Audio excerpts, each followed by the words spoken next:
Hello guys, সবাইকে শুভ নববর্ষ, পয়লা বৈশাখের শুভেচ্ছা। বন্ধুরা, এই হচ্ছে আমাদের লালমনিরহাট জেলার এভিয়েশন কলেজ, যা বাংলাদেশের মধ্যে কোথাও নেই, শুধু লালমনিরহাট জেলায় আছে। তো তাই আমি পয়লা বৈশাখে ঘুরতে আসলাম, এসে একটু ভিডিও করে নিলাম, আপনাদের সঙ্গেও শেয়ার করব। দেখেন কত সুন্দরভাবে ওরা বৈশাখের আয়োজন করছে, অনেক সুন্দর, সত্যি অনেক সুন্দর। তো এখন আমি ভিতরে প্রবেশ করব।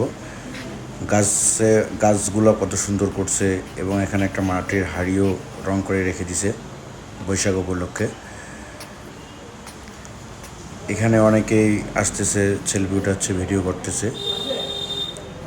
বৈশাখের যে ধরন সেটা ওরা দেখিয়ে দিয়েছে তো সুন্দরভাবে। এই যে এখানে অনেকে আসতেছে, দেখতেছে, ঘুরতেছে, কত সুন্দর একটা পরিবেশ। আমি একটু ভেতরে চলে গেলাম, ভেতরে গিয়ে দেখি যেখানে কত সুন্দরভাবে আমাদের গ্রামগঞ্জের ঐতিহ্য ধরে রেখেছে। ভিতরে একটা প্লেন দেখা যাচ্ছে, ওরা প্লেন বানিয়ে রেখে দিয়েছে দর্শকদের দেখার জন্য। এই যে এখানে কত সুন্দর সুন্দর জিনিস দেখার মতো। এই যে ইনি হচ্ছে স্টুডেন্ট এখানকার। তো যেটা হচ্ছে প্লেন আকৃতি করে রেখে দিয়েছে, কীভাবে প্লেনটা চলবে দেখার জন্য।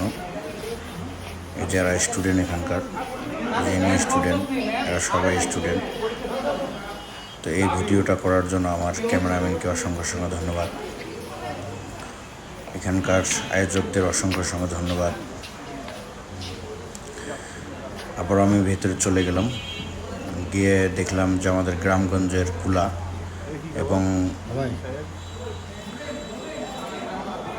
মালা দিয়ে রেখে দিয়েছে। এখানে লেখা হচ্ছে বর্ষবরণ 1432, এবং অনেক আকৃতি করে রেখে দিয়েছে। ফুলগুলো এলোমেলো হয়ে আছে, অনেক মজা করছে সবাই। এই যে মাটির হাঁড়ি পাতিল কত সুন্দরভাবে রং করে রেখে দিয়েছে। সাউন্ডবক্স আছে, সব কিছুই আছে। দিনের বেলা অবশ্য মোটামুটি কনসার্টও হয়েছে বৈশাখ উপলক্ষে, সবাই অনেক মজা করছে। তো তাই আমি চলে আসলাম আপনাদেরকে দেখানোর জন্য। ভিডিওটা ভালো লাগলে সবাই লাইক করবেন, কমেন্ট করবেন এবং শেয়ার করবেন।